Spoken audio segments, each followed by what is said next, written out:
Kolesterol tuh nggak semuanya red flag, guys. Yuk temenin aku siap-siap sambil bahas seputar gizi. Jadi saat kita makan, lemak dari makanan itu akan diserap di dalam usus halus. Setelah itu, lemak ini akan disebar ke beberapa jaringan dan organ, termasuk ke organ hati. Di dalam hati, sel-sel khusus akan mengubah bentuk lemak ini jadi bola-bola kecil yang isinya itu kompleks lemak dan protein.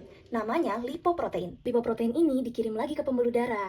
Ada beberapa jenis dari lipoprotein. Semuanya punya rasio protein dan lemak yang berbeda-beda. Pertama, VLDL atau Very Low Density Lipoprotein itu mostly terdiri dari molekul lemak dalam bentuk trigliserida dan kolesterol. VLDL ini mengirim molekul-molekul lemak ke jaringan otot dan juga jaringan lemak untuk disimpan sebagai cadangan energi. Setelah lemaknya disebar ke jaringan, VLDL ini berubah jadi LDL atau Low Density Lipoprotein. Ini yang biasa disebut kolesterol jahat. LDL ini sebetulnya fungsinya menyebarkan kolesterol ke jaringan tertentu untuk membentuk hormon steroid. Loh terus kenapa jahat? Karena kalau terlalu banyak akan menyebabkan penumpukan kolesterol di dinding pembuluh darah. Begitu kolesterolnya numpuk, dinding pembuluh darahnya bisa jadi lebih sempit dan bisa meningkatkan risiko penyakit jantung dan pembuluh darah. Ibaratnya dia kayak truk sampah yang seharusnya membuang sampah ke tempat pembuangan akhir, tapi karena terlalu penuh jadinya dibuang di pinggir jalan. Jalanannya jadi ketutup sampah, bau, kotor, pokoknya pinggir jalan itu jadi nggak bersih lagi. Terakhir ada HDL atau High Density Lipoprotein. Kebalikan dari LDL dan VLDL, HDL ini fungsinya ngangkut lemak dan kolesterol berlebih di dalam pembuluh darah